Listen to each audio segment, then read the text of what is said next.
Echoes of vanished red, the Edomites' domain,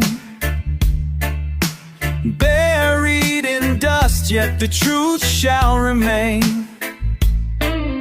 From Petra stones to Seir's highland, the Bible speaks with a guiding hand.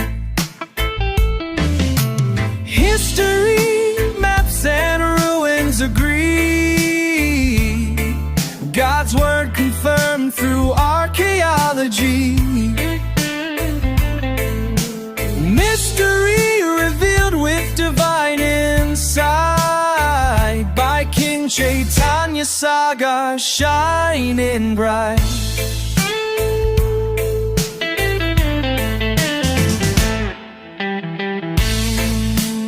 ఇప్పుడు చిక్కుడుకాయ కూరని పచ్చగా కూడా ఉండొచ్చు, మనం ఉండవా లేదండి? అప్పుడప్పుడు మన సుందరయ్య పాస్టర్ గారు వండుతూ ఉంటారు. చిక్కుడుకాయ అంటే పచ్చగానే ఉంటుంది, దాన్ని ఎర్రగా కూడా వండొచ్చా లేదా? ఇప్పుడు ఈయన మోసపూరితంగా ఎర్రగా ఉండేడు దాన్ని, అంతేగాని చిక్కుడుకాయ ఎర్రగా ఉండటం కాదు. ఏం చేశాడు? మోసపూరితంగా అన్నకి ఎరుపు అంటే ఇష్టం, అన్నని ఎర్రదనంతో మోసం చేయాలి, అన్ననే రెడ్ కలర్తోనే మోసం చేయాలని డిసైడ్ అయ్యి కూరని ఎర్రగా వండాడు. వండేసరికి అంటున్నాడు, ఏంటిది? ఏం కూర? ఎర్రటి కూర.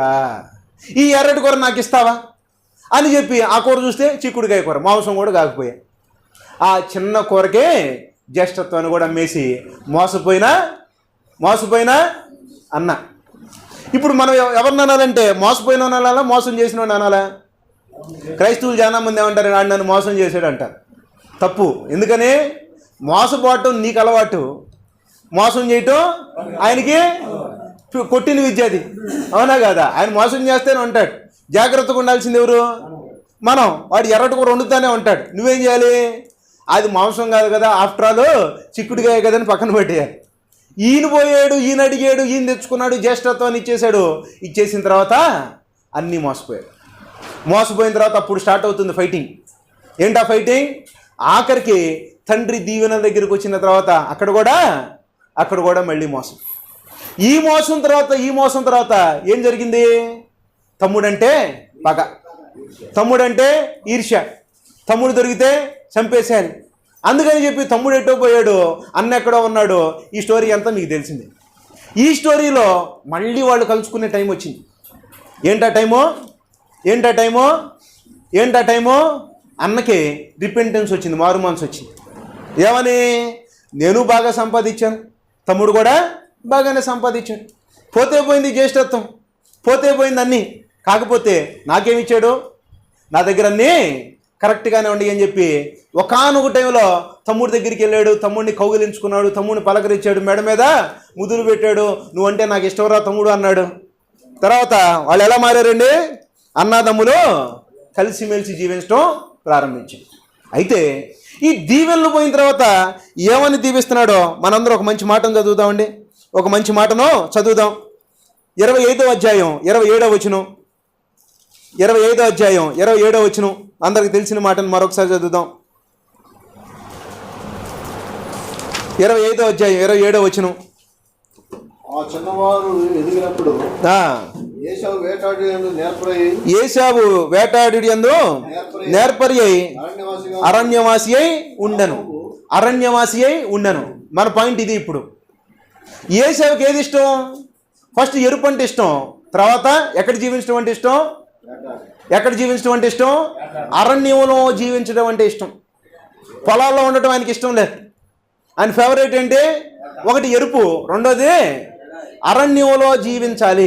అరణ్యం అంటే మనం ఏమంటాం అంటే ఎడారి అంటాం. అది రాంగ్ ట్రాన్స్లేషన్. అరణ్యం అంటే కొండలలో ఉండే ప్రాంతాలు కూడా అరణ్యాలే. అరణ్యం అంటే ఏంటి? ఎడారి కాదు. అరణ్యం అంటే ఏంటి? కొండల ప్రాంతాలు, అడవి ప్రాంతాలు, జనాలు లేని ప్రాంతాలు, డిజర్టెడ్ ఏరియా అంటే జనం లేని ప్రాంతాలు. అరణ్యం అంటే ఏంటి? జనం లేని ప్రాంతాలు. బాప్తిస్మిచ్చి యోహాను సౌండ్ ఎక్కడి నుంచి వినబడుతుంది? అరణ్యంలో ఒక కేక వినబడుతుందంటే ఆయన అడవిలో ఉన్నాడని కాదు, జనాలు లేని చోట ఉన్నాడు. ఎక్కడ ఉన్నాడండి? జనాలు లేని చోట ఉన్నాడు. ఈయనకి ఇప్పుడు అరణ్యం అంటే ఇష్టం. అరణ్యవాసి. ఎవరు అరణ్యవాసి? ఎవరండి అరణ్యవాసి? ఎవరు?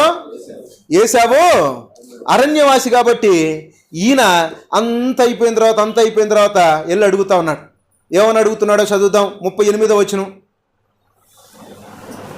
27వ అధ్యాయం 38వ వచనం, ఆదికాండం 27వ అధ్యాయం. నా తండ్రి నీ యొద్ద ఒక్క దీవెన ఉన్నదా?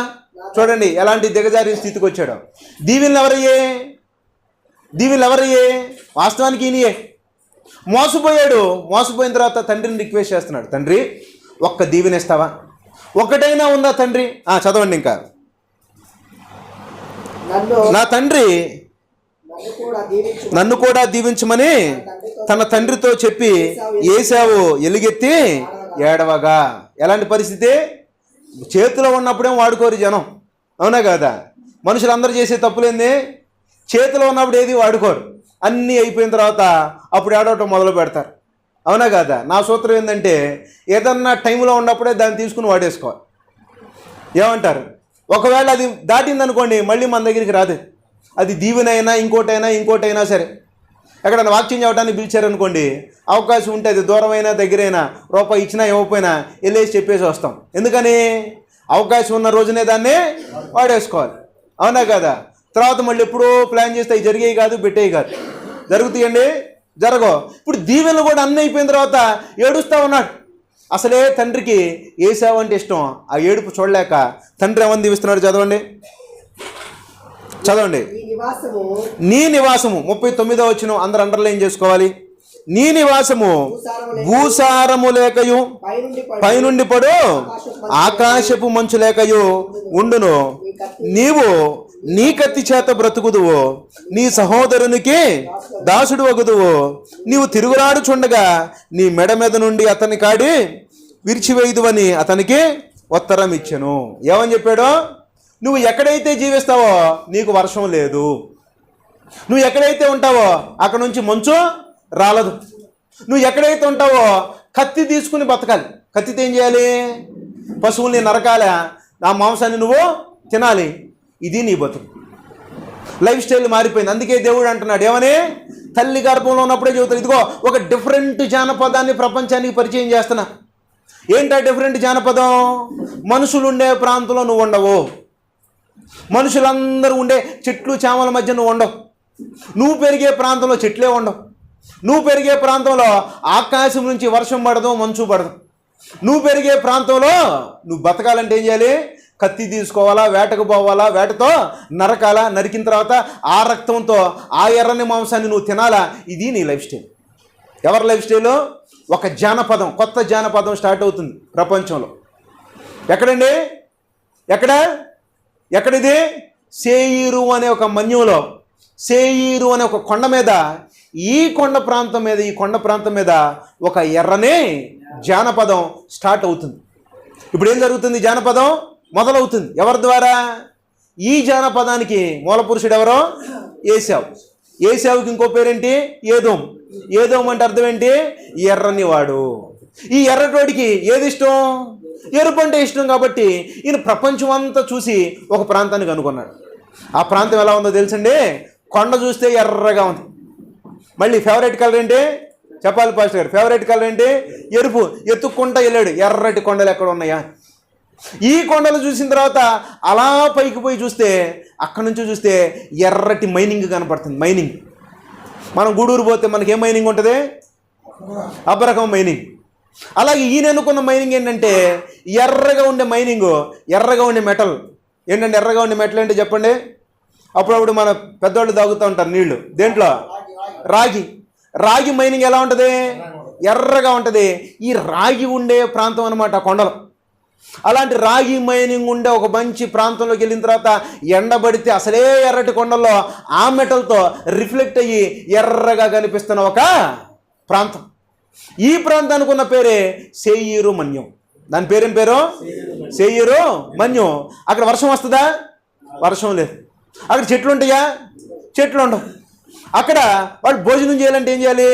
కత్తి తీసుకోవాలా, వెళ్ళాలా, వేటకెళ్ళి రావాలా, కట్ చేయాలా, కట్ చేసి తీసుకురావాలా, మాంసాన్ని తినాలి అని అంటే ఇలాంటి ఒక లైఫ్ స్టైల్, ఇలాంటి ఒక జానపదం ఎక్కడ స్టార్ట్ అయింది? చెప్పండి, ఎక్కడ స్టార్ట్ అయింది? సేయూరు మన్యంలో స్టార్ట్ అయింది. ఇక్కడ కట్ చేసి మనం ఇప్పుడు ఎక్కడికి వద్దామంటే మన పుస్తకం దగ్గరికి వద్దాం. మన పుస్తకంలో ఎక్కడ ఆగాం మనం? ఫస్ట్ చాప్టర్లో ఎక్కడ ఆగాం? విమానం వచ్చింది, ఆగింది, ఎక్కడ చూసి నల్లగా ఉంది, ఎర్రగా ఉంది. అంటే ఈ ఎర్రటోళ్ళు ఎవరు ఇప్పుడు? మీరు చెప్పాలి, బైబిల్ తెలిసిన వాళ్ళు చెప్పాలి. ఈ ఎర్రటోళ్ళు ఎవరు ఇప్పుడు? ఏశావు సంతానమైన ఎదోమీయులు. కొట్టండి చప్పట్లో. ఇప్పుడు వీళ్ళు ఎవరండి ఎర్రటోళ్ళు? ఏశావు సంతానమైనటువంటి ఎదోమీయులు. ఎర్రటి భూమి, ఎర్రటి నేల, ఎర్రటి కొండలు, ఎటు చూసినా ఎర్రగా ఉంటుంది, ఆకాశం చూస్తే ఎర్రగా ఉంటుంది. వాళ్ళు ఏం చేశారంటే ప్రపంచంలో ఒక పెద్ద వింతను గట్టిపడేశారు, ఒక రాయిని తొలిపించి. ఆ రోజుల్లో ప్రపంచం వింత, దాని పేరే పెట్రా. దాని పేరేం పేరు? అందరు చెప్పాలి, ఏం పేరు? పెట్రా. ఈ పెట్రా అనేది ఒక ముఖ్య పట్టణం. ఈ పెట్రా గురించి బైబిల్లో ఏమనుందో మనం ఒక మంచి మాటను చదువుదాం. న్యాయాధిపతులు 1వ అధ్యాయం 36వ వచనం. న్యాయాధిపతులు 1వ అధ్యాయం 36వ వచనం. న్యాయాధిపతులు 1వ అధ్యాయం 36వ వచనం.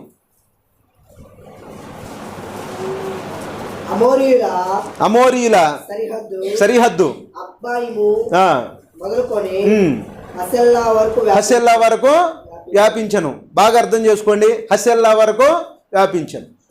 హసెల్లా అని ఒక పేరు అన్నారు. నెల్లూరు అంటే ఈరోజు వాళ్ళకి మీకు తెలుసు.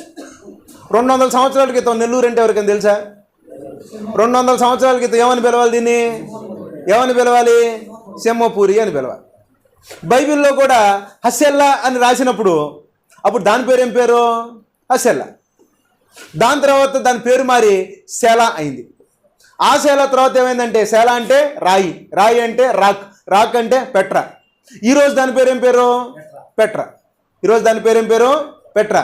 బైబిల్లో దాని పేరు ఏం పేరు? హసెల్లా. అప్పుడు హసెల్లా పేరు మారి ఇప్పుడు పెట్రా. అప్పుడు సింహపూరి, ఇప్పుడు నెల్లూరు. అప్పుడు చెన్నై, అప్పుడు మద్రాసు, ఇప్పుడు చెన్నై. అర్థమవుతుందండి? పేర్లు ఎలా మారినాయి అర్థమవుతుందా? హసెల్లా అంటే ఏంటి? పెట్రా, ఎర్రని భూభాగం. ఈ ఎర్రని భూభాగం గురించి బైబిల్లో కూడా చెప్పారు. ఇలాంటి ఎర్రని భూభాగం దాని సరిహద్దు చేసుకుని ఇప్పుడు అక్కడ ఎవరు జీవించడం మొదలుపెట్టారో? ఎవరండి మొదలుపెట్టింది? ఏశావు సంతానం అక్కడ జీవించడం ప్రారంభించారు. ప్రారంభించిన తర్వాత ఇప్పుడు వాళ్ళకి మరి నీళ్లు కావాలా వద్దా? నీళ్లు కావాలా వద్దా? ఈ నీళ్ల దగ్గరికి వెళ్ళటానికి ముందు మనం ఇంకో సంగతి కూడా నేర్చుకోవాలి. అదేంటంటే పగ. ఎవరంటే ఎవరికి పగ? ఇందాక ఒక పగ సీన్ చూసాం. ఎవరెవరికి? ఇశ్రాయేలుకి, ఇష్మాయేలీలకి. ఈ రోజుకి జరుగుతుంది. ముస్లిమ్స్ అలాగే యూదులు ఈ రోజుకి కొట్టుకులాడుతున్నారు. అలాంటి మోసం ఒకటి జరిగింది. ఎవరెవరికి? అన్నకి, తమ్ముడికి. తమ్ముడు అన్నను మోసం చేశాడు. మోసం చేసిన తర్వాత అన్న ఏం చేశాడంటే సరే నా తమ్ముడే కదా అని చెప్పి వెళ్ళాడు, వాటేసుకున్నాడు. బాగానే ఉంది. ఒక తరం గడిచింది, బాగానే ఉంది. 2 తరాలు గడిచినాయి, బాగానే ఉంది. 3వ తరం వచ్చేసరికి ఏమైందంటే నాకేంద్రా ఈ కర్మ, ఈ ఎర్రటి భూభాగంలో నేనెందుకు జీవించాలి? నీళ్లు లేవు, ఏమీ లేవు, పీల్చుకుందామంటే సరైన గాలి లేదు. ఉందండి, నాకు ఈ ఎండ వేడిమితో అసలు ఏంది ఈ కర్మ ఏంది నాకు? మా పితరులు చూస్తూ ఉంటే పచ్చని నేలలో జీవిస్తున్నారు, పాలు తేనెలు ప్రవహించే ప్లేస్లో వాళ్ళు ఉన్నారు. అటు చూస్తే మధ్యధరా సముద్రం, ఇటు చూస్తే యోర్దాను నది, అక్కడ చూస్తే మంచి మంచి తోటలు, అక్కడ చూస్తే మంచి ఫలాలు. మరి ఇక్కడ మాంసం కొట్టి మాంసమే తినాలి. గాలి పీల్చుకుందామంటే గాలి లేదు, నీళ్లు తాగుదామంటే నీళ్లు లేవు. ఏంటి కర్మ? అసలు ఎందుకు వచ్చింది మనకి కర్మ అని చెప్పి 3వ తరం అయిపోయిన తర్వాత 4వ తరం వాళ్ళు ఏం చేశారో ఆలోచన మొదలు పెడితే తేలింది. ఏమని? ఇదంతా అదిగో ఒకడు ఉన్నాడే, ఎక్కడ ఫైటింగ్ మొదలు పెట్టాడో, తల్లి గర్భంలోంచి బయటకు వచ్చేటప్పుడు వెనక నుంచి లాగాడే, వాడి వలన జరిగింది ఇదంతా. కాబట్టి ఇప్పుడు నుంచి మన శత్రువులు ఎవరో చెప్పండి. మన శత్రువులు ఎవరు మన శత్రువులు? ఇదిగో యాకోబు సంతానానికి ఇప్పుడు పేరు మారిపోయింది. ఇశ్రాయేల్ అనే పేరు పెట్టారు. ఇశ్రాయేలీలు మన శత్రువు. Target fix. మరి ఇష్మాయేలు యొక్క సంతానమైన నెబాతు ఉన్నాడే, నెబాతు నుంచి వచ్చిన వాళ్ళని నబాతీయులు అంటారు. ఏమంటారు? నెబాతీయులు అంటే అరేబియులు. ఇప్పుడు అరేబియులకి శత్రువు ఎవరు? వాళ్ళకి ఇశ్రాయేలీలే. మరి ఏదోమీయులకి శత్రువు ఎవరు? వాళ్ళకి ఇశ్రాయేలీలే. ఈలోపు ఏం చేశారంటే ఏశావు ఏం చేశాడంటే ఒక చిన్న సంబంధాన్ని కలుపుకున్నాడు. మంచి ట్విస్ట్ వినబోతున్నారు, చాలా జాగ్రత్తగానండి. ఎవరితో సంబంధం కలుపుకున్నాడు? ఏశావు నెబాతీయులతో ఒక సంబంధాన్ని కలుపుకున్నాడు. ఏంటి ఆ సంబంధం అనే దాన్ని మనం ఎక్కడి నుంచి చదవాలండి? ఎక్కడి నుంచి చదవాలి? ఏ చదివిన ఎక్కడి నుంచి చదవాలా? బైబిల్లో నుంచే చదవాలి, అవునా కదా? మరొక్కసారి చదువుతాం బైబిల్ నుంచి ఒక సెన్సేషన్ మాటని. ఆదికాండం 28వ అధ్యాయం 9వ వచనం. ఆదికాండం 28వ అధ్యాయం 9వ వచనం.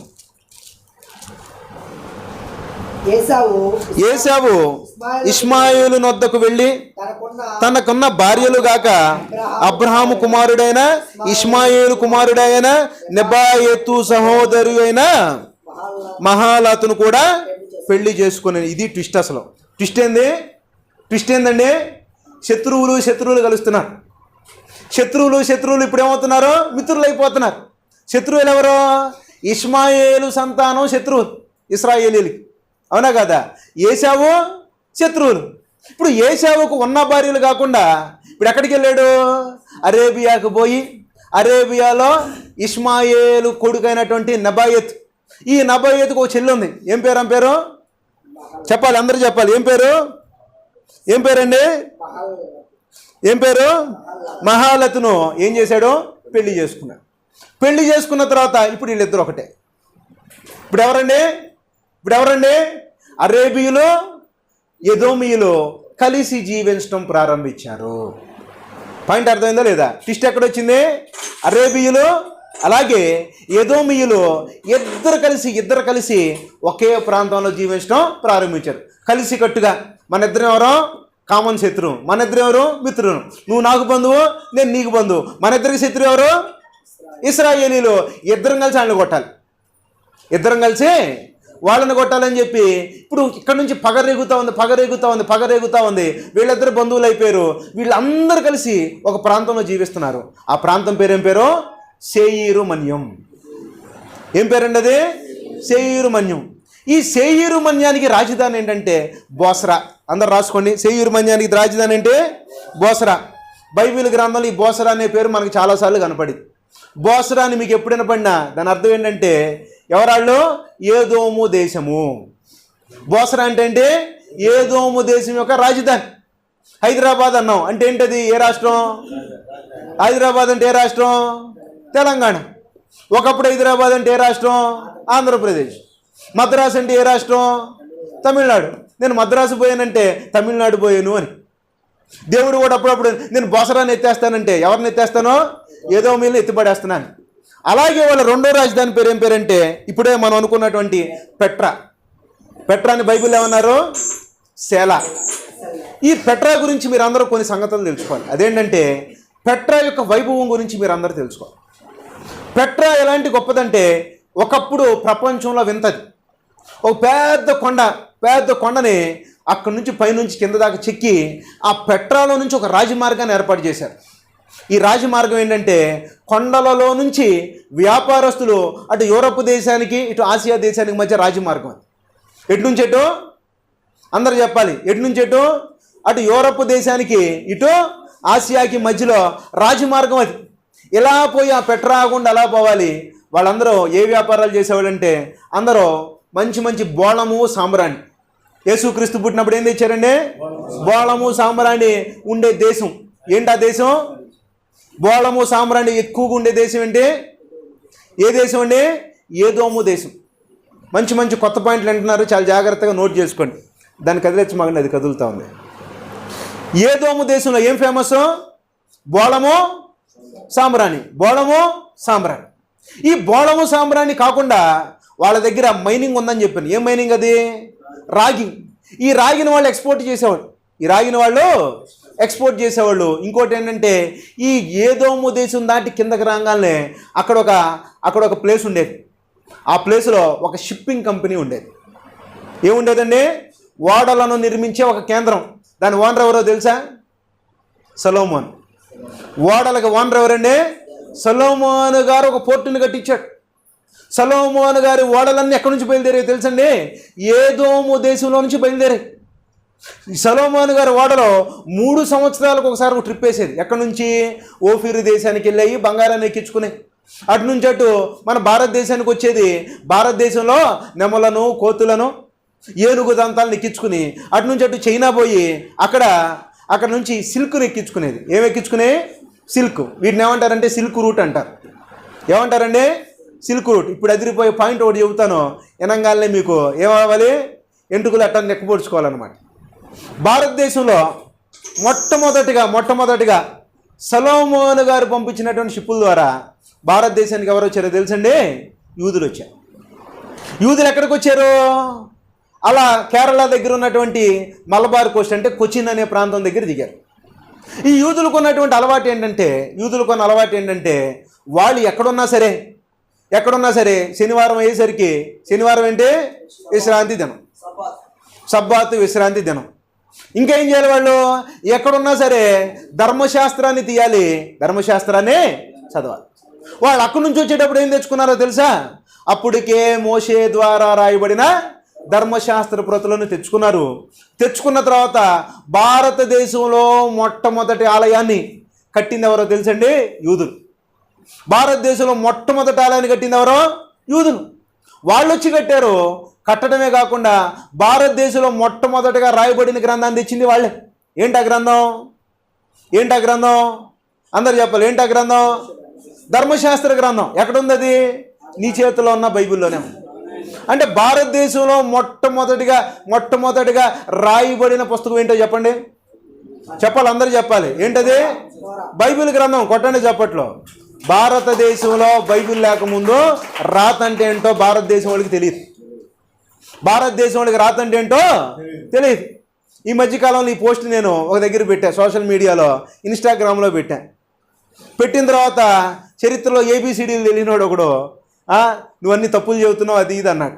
అని అంటా ఉంటే నేనేమన్నానంటే, సరే ఒక్కసారి ఫోన్ తీసుకుని భారతదేశంలో మొట్టమొదటి రాత ఏంది అని చెప్పి కొట్టాడు. కొడితే ఏమని వచ్చింది? భారతదేశంలో మొట్టమొదటి రాత ఏంటంటే అశోకుడు వేయించిన శిలాశాసనాలు. భారతదేశంలో రాతను స్టార్ట్ చేసింది ఎవరో? అశోకుడు ఎప్పుడు కాలం? క్రీస్తుకు పూర్వం 300 సంవత్సరాలు.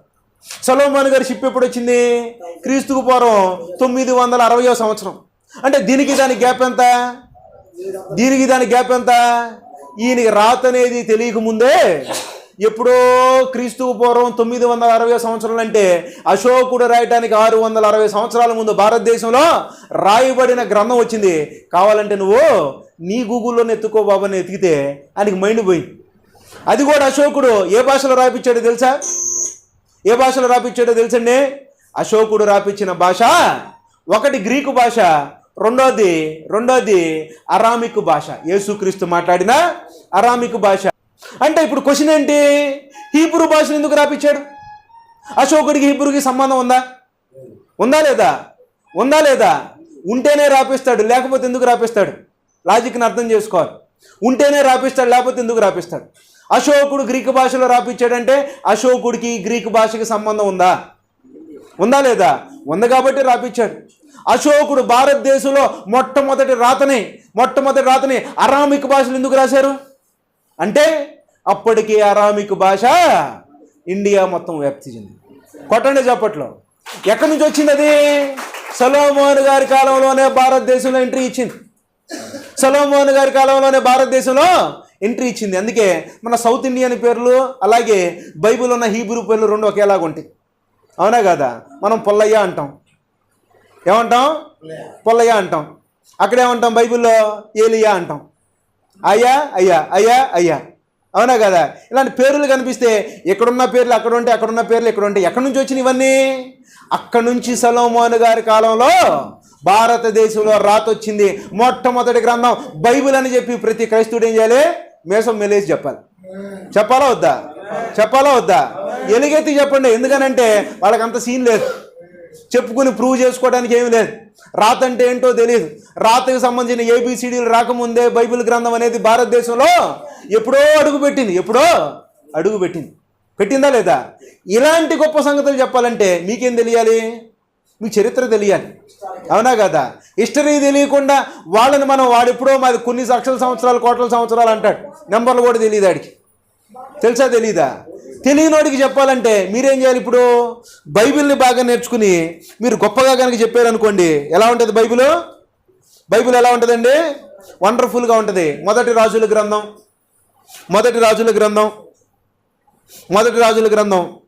9వ అధ్యాయం 26వ వచనం.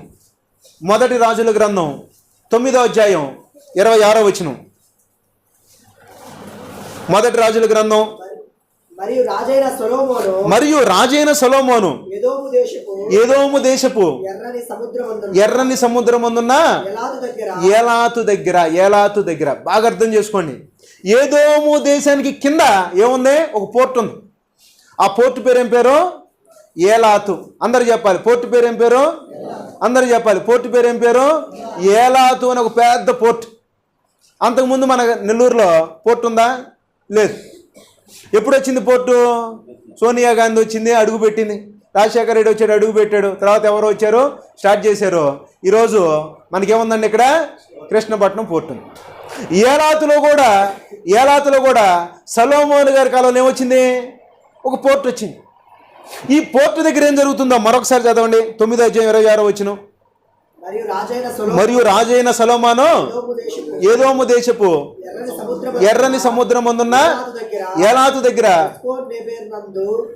మళ్ళీ చదవండి నా పేరు,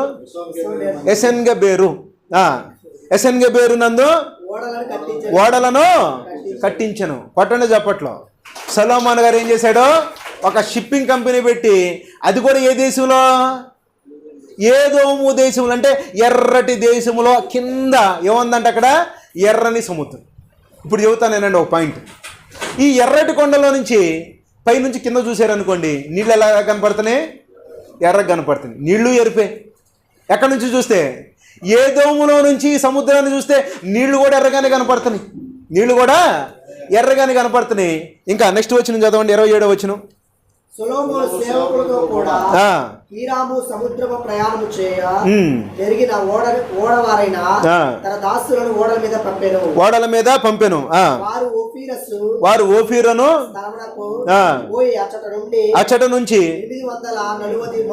840 మణుగుల బంగారం, అంటే 3 లక్షల కేజీలు బంగారం. ఎన్ని కేజీలు అండి? 3 సంవత్సరాలకి 3 లక్షల కేజీలు బంగారం తెచ్చేవాడు. ఏదోము దగ్గర నుంచి స్టార్ట్ అయింది, ఓఫీరు దేశం తిరిగింది, భారతదేశం వచ్చింది, నెమళ్లను కోతులను ఏనుగు దంతాలను ఎక్కించుకుంది. అటు నుంచి అటు చైనా పోయింది, చైనాలో సిల్క్ ఎక్కించుకుంది, అటు నుంచి రిటర్న్ వెళ్ళింది. ఈ షిప్ జర్నీ మొత్తం ఎన్ని సంవత్సరాలు? 3 సంవత్సరములకు ఒక్క మారు అక్కడి నుంచి వచ్చింది. మళ్ళీ ఎక్కడికి చేరింది అది? ఏదోము దేశంలో ఉన్న ఏలాతు అనే పోర్టు దగ్గరికి వచ్చింది. ఇప్పుడు ఎప్పుడైతే షిప్ వచ్చిందో అప్పుడు ట్యాక్స్ కట్టాలి. ఎన్ని లక్షల కేజీలు ఉంది బంగారం? 3 లక్షల కేజీలు. అందులో 10% వేసుకుని ట్యాక్స్, 10% ట్యాక్స్ వేసుకుని అంటే ఎన్ని కేజీలు? 3 లక్షల కేజీలో దశమ భాగం అంటే 30,000 కేజీల బంగారం 3 సంవత్సరాలకు ఒకసారి ఏదోము దేశంలో ఉండేది. కొట్టనే చెప్పట్లో. అంటే ఏదోము అంటే చిన్న దేశం అనుకున్నారా? ఏదోములో ఏముంది? బంగారం, బోళము, సామ్రాణి. ఈ 3 పేర్లు అంటే మీకు ఏదో కనెక్షన్ వచ్చిందా రాదా? ఏదేం దేశంలో ఉంది? బంగారం. ఎక్కడి నుంచి వచ్చింది? వాళ్ళు పండించిన బంగారం కాదు. సొలొమోను గారి షిప్పులు రౌండ్లు వేస్తూ ఉంటే 3 సంవత్సరాలకు ఒకసారి 3 లక్షల కేజీల బంగారం అయితే అందులో 10% ట్యాక్స్ కడితే అందులో నుంచి 30,000 కేజీల బంగారం ఏ దేశంలో ఉంది? ఏదోము దేశంలో ఉన్న సంపద.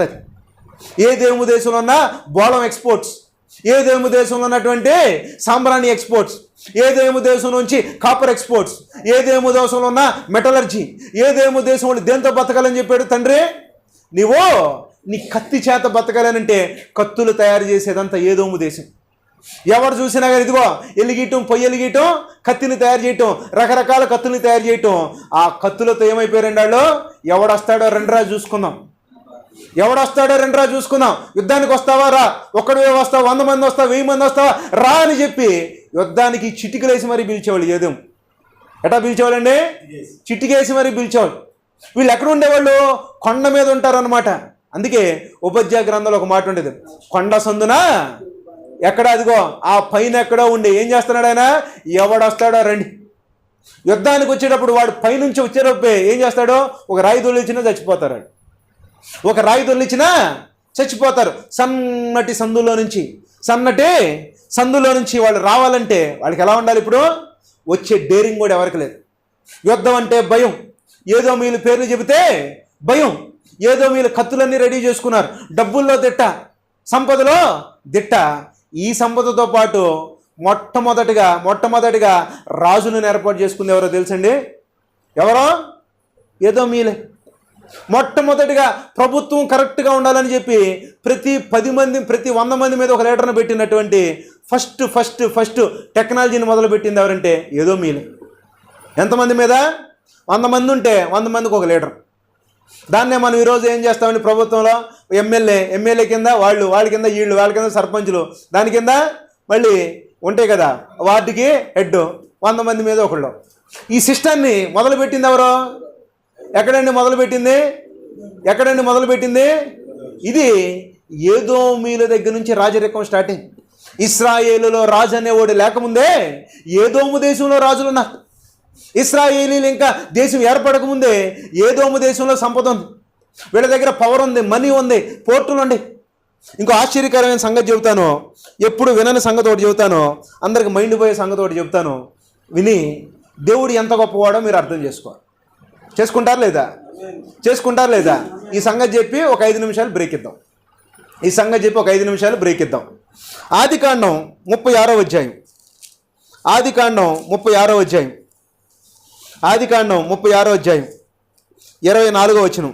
సిబ్యోను కుమారులు అయ్యా అన తన తండ్రి అయిన సిబ్యోను గాడిదలను మేపుచుండి అరణ్యములో ఉష్ణధారలు కనుగొనినవాడు. కొత్త సబ్జెక్ట్ ఇది, ఎప్పుడు విననటువంటి సబ్జెక్ట్. అరణ్యంలో ఏం కనుక్కున్నాడంట? ఉష్ణధారలు అంటే ఉష్ణధారలు ఎప్పుడైనా విన్నారా? ఉష్ణధారల గురించి ఎప్పుడైనా విన్నారా? వేడి నీళ్ళు ఎక్కడి నుంచి వస్తాయి? ఉష్ణధారలు అంటే ఎక్కడి నుంచి వస్తాయి? ఇప్పుడు మీరు కొన్ని దేశాలు ఉంటాయి, న్యూజిలాండ్ లాంటి దేశాలు. ఇలాంటి దేశాల్లోకి వెళ్తే భూమి లోపల నుంచి ఏమొస్తాయి అంటే పొగలు గక్కుతా హాట్ వాటర్ బయటకు వస్తాయి. ఏమొస్తాయండి? పొగలు గక్కుతా వేడి నీళ్ళు, మొత్తం కాలిపోయే నీళ్ళు, అసలు మసిలిపోతా పొగలతో నీళ్లు బయటకు వస్తాయి. వాటిని ఏమంటారంటే గీజర్స్ అంటారు. మన ఇంట్లో కూడా వేస్తాం, స్విచ్ వేస్తాం, వేడి నీళ్ళు వస్తాయి. దానికి ఏమైనా పేరు పెట్టాం? గీజర్ అని ఎందుకు పెట్టాం? ఇది ఒరిజినల్, భూమిలో నుంచి ఒరిజినల్గా వచ్చే ఉడుకు నీళ్ళు అనమాట, వేడి నీళ్ళు. ఇది న్యాచురల్గా ఎక్కడ వస్తుంది? ఏదోము దేశములో దేవుడు ఏం చేశాడంటే హాట్ వాటర్ స్ప్రింగ్స్ని పెట్టాడు. ఎందుకని? మనం ఇందాక ఒక పాట చదివాం, వాళ్ళు నివసించే ప్రాంతంలో పైనుంచి వర్షము కురవదు, పైనుంచి మంచు పడదు. మరి మంచు పడకపోతే వాళ్ళు నీళ్ళు ఎలా తాగాలి? మంచు పడకపోతే వాళ్ళు ఎలా బతకాలి? అంటే దేవుడు అస్సలే వదిలిపెట్టలే. ఇదిగో కష్టమైనా సరే వేడి నీళ్ళు వేస్తా తాగేసి. ఏం నీళ్ళు ఇచ్చాడు? వేడి నీళ్ళు ఎక్కడి నుంచి భూమిని అలా కొడితే ఆ సందులోంచి వేడి నీళ్ళు అలా బయటకు వచ్చాయి. ఆ వేడి నీళ్ళు దాన్ని పశువులకు పెట్టేవాళ్ళు, అవి చల్లారిన తర్వాత వీళ్ళు తాగేవాళ్ళు. అంతేనా కదా? చల్లారిన తర్వాత వీళ్ళు తాగేవాళ్ళు. ఇలా ఒక ప్రత్యేకమైనటువంటి ప్రేమను ఎవరు చూపిస్తున్నారండి? దేవుడే చూపిస్తున్నాడు. ఎవరి మీద? ఏదోమీల మీద. ఎందుకనంటే దేవుడికి ఒకటే మాట. ఆయన ఎవరో? అబ్రహాము కుమారుడైన ఇస్సాకు కుమారుడైన ఏశావు. తండ్రి ఎవరు? నా బిడ్డ. తాత ఎవరు? నా బిడ్డ. అవునా కదా? నీకు ప్రేమ లేకపోవచ్చు, కానీ నాకు నీ మీద ప్రేమ. అందుకే పక్క నుంచి వాళ్ళు ఇశ్రాయేలీలు వస్తుంటే ఇదిగో వాళ్ళ జోలికి వెళ్ళొద్దు. వాళ్ళెవరో? వాళ్ళు నా బిడ్డ. నేను ఇచ్చాను వాళ్ళకి ఏదోము అనే ప్లేస్, సేయూరు మన్యాన్ని నేను ఇచ్చాను. వాళ్ళ జోలికి మీరు పోవద్దు. ఎందుకని? వాళ్ళన్నా కానీ నాకు ప్రేమే. అందుకే ప్రపంచంలో ఎవరికి లేని గొప్ప సంగతులు వాళ్ళకి ఇచ్చా. మైనింగ్ వాళ్ళకి ఇచ్చా. బంగారం వాళ్ళు కష్టపడకుండా ఎక్కడి నుంచి వచ్చింది బంగారం? సొలొమోను గారు కష్టపడుతుంటే 3 సంవత్సరాలకు ఒకసారి బంగారం, బోళము, సాంబ్రాణి మొత్తం అక్కడ. అసలు వీటన్నిటికన్నా బ్రేక్ తర్వాత మాట్లాడుకుందాం అదిరిపోయే సంగతులను.